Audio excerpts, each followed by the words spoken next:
성경이 숲을 걷다. 오늘은 시편 47편입니다. 시편 47편은 여호와가 모든 땅의 절대 주권을 지니신 왕임을 찬양하는 시로 왕으로서 보좌에 오르시는 하나님의 모습에 대한 묘사 때문에 즉위시라고 분류됩니다. 여호와를 왕으로 인정하며 영광 돌리는 시편은 주로 제4권에 속하는데요. 이례적으로 시편 제4권 밖에서 등장하는 유일한 즉위시라고 이렇게 합니다. 기독교 역사에서는 하나님이 보좌에 오르시는 5절을 근거로 이 노래를 예수 승천일 기념 예배에 사용되었는데요. 예수 승천일은 부활절에서 정확히 40일 후가 되는 날입니다. 1절과 2절입니다. 너희 만민들아 손바닥을 치고 즐거운 소리로 하나님께 외칠지어다. 지존하신 여호와는 두려우시고 온 땅에 큰 왕이 되심이로다. 박수를 치고 환호하는 것은 왕의 즉위식 장면을 연상시키는데요. 하나님이 이스라엘만이 아니라 만민의 왕으로 즉위하심을 기쁨으로 외치라고 명령하면서 모든 사람을 초청하고 있습니다. 손바닥을 치고라는 말은 각자 자기 손을 부딪혀 소리내는 것이 아니라 옆에 있는 사람과 한 손씩 마주쳐서 함께 소리를 내라는 뜻입니다. 그러니까 만민과 하나님의 백성이 서로 연합하여 함께 하나님을 찬양하라는 거예요. 2절에서는 접속사 키를 시작으로 서로 손뼉치고 기쁨으로 소리 질러야 하는 이유 3가지를 말합니다. 첫 번째 이유는 여호와께서 하늘과 온 땅에 지극히 높으신 여호와이시기 때문이에요. 지존하신 여호와라는 표현은 여호와께서 세상의 모든 존재 중에서 가장 높으신 분임을 뜻합니다. 두 번째 이유는 하나님이 경외함을 받으실 분이시기 때문이에요. 온 세계를 다스리시는 하나님은 모든 사람이 지속적으로 두려워야 할 어미하신 분이시기 때문입니다. 세 번째 이유는 하나님이 온 땅에 큰 왕이시기 때문입니다. 그러기에 만민이 손뼉을 치고 기쁨의 큰 소리를 내어 하나님을 경배함이 마땅하다는 것을 이렇게 고백하고 있는 것입니다. 3절과 4절입니다. 여호와께서 만민을 우리에게 나라들을 우리 발 아래 복종하게 하시며 우리를 위하여 기업을 택하시나니 곧 사랑하신 야곱의 영화로다. 온 세계 왕이 되시는 하나님이 만민을 이스라엘에게 주시고자 나라들을 굴복케 하시고 이스라엘에게 승리를 주었음을 노래하는데요. 우리 발 아래 복종하게 하시며 라는 말은 고대 전쟁에서 승리를 거둔 왕이나 장수가 패배한 적장의 목을 발로 밟음으로 완전한 승리를 나타내는 모습을 표현한 것입니다. 이는 하나님이 이스라엘로 하여금 가나안 정복 전쟁에서 승리하게 하셨음을 상기시켜주고 있습니다. 그리고 4절에서 하나님이 그 땅을 이스라엘 백성에게 기업으로 주신 것을 찬양하는데요. 하나님의 절대 주권으로 이스라엘을 선택하시고 그들에게 약속의 땅을 주었던 것입니다. 그리고 이것은 야곱에게 약속하신 바였습니다. 그래서 이것이 야곱의 영화, 즉 자랑거리였던 것인데요. 전적으로 하나님의 사랑에 의해 주어진 영광스러움이었던 것입니다. 5절에서 7절입니다. 하나님께서 즐거운 함성 중에 올라가시며 여호와께서 나팔 소리 중에 올라가시도다. 찬송하라, 하나님을 찬송하라. 찬송하라, 우리 왕을 찬송하라. 하나님은 온 땅의 왕이심이라. 지혜의 시로 찬송할지어다. 이 부분에서는 하나님의 언약궤가 시온산 성전으로 올라가는 모습을 묘사하는데요.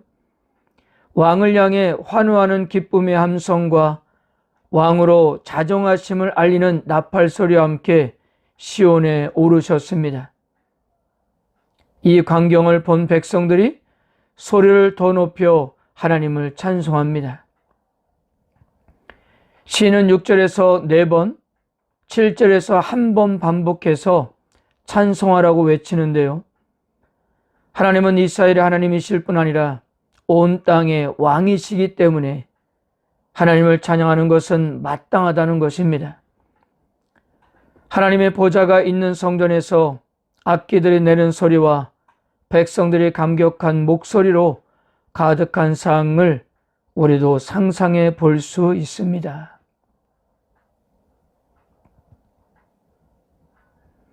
8절과 9절입니다. 하나님의 목백성을 다스리시며 하나님의 그의 거룩한 보좌에 앉으셨도다. 먼나라의 고관들이 모이며 아브라함의 하나님의 백성이 되도다. 세상의 모든 방패는 하나님의 것이며 그는 높임을 받으시리로다. 8절에서 다스리다는 것은 하나님이 나라들을 지속적으로 다스림을 뜻하고요. 거룩한 보좌에 앉으셨다는 것은 하나님이 거룩한 분이시며 왕으로 무백성을 다스리시는 통치자이자 심판자이심을 뜻합니다. 또한 9절에서 아브라함의 하나님의 백성이 되도다는 독특한 표현을 볼 수 있는데요. 구약 성경에서는 열방이 여호와를 예배한다고 할 때 이스라엘의 부속된 것으로 종종 묘사하지만 하나님의 백성과 동일시 되지는 않았습니다. 왜냐하면 하나님의 백성은 일반적으로 이스라엘을 가리키기 때문입니다. 그러나 미래는 다르다는 것인데요. 세상 모든 민족들을 자기 백성으로 삼으신다는 거예요. 오늘 시편 47편에서 세상이란 단어가 3차례 사용되는데 옛적에 하나님은 아브라함에게 온 세상의 축복의 통로가 될 것이라고 말씀하셨는데 드디어 열방이 아브라함의 하나님의 백성이 되고 있었던 거예요. 그러니까 47편과 같은 종류의 시편에 소개된 전 세계적인 하나님의 통치인 이 위대한 하나님의 사역은 예수 그리스도 안에서 성취가 될 것입니다. 저와 여러분들이 예수 그리스도를 통해서 아브라함의 하나님의 백성이 된 자들이 아니겠어요? 그래서 예수 그리스도를 통해 시작된 이 사역은 아직도 진행 중이고 주님이 다시 오시는 날에 완성될 것입니다. 또한 세상의 모든 방패라는 것은 세상의 모든 힘과 통치를 말하는데요.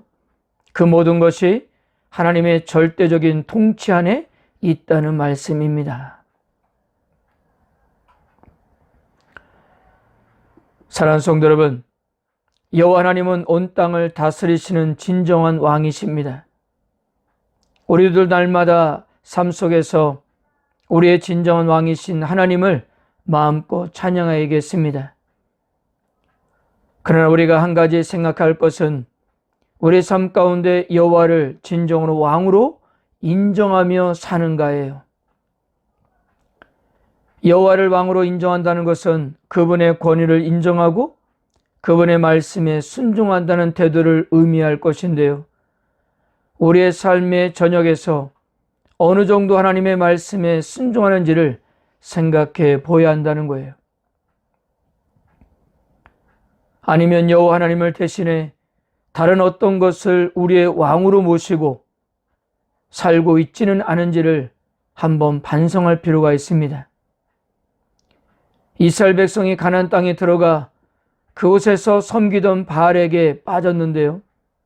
그 이유는 바알이 풍요를 준다고 믿었기 때문이었습니다.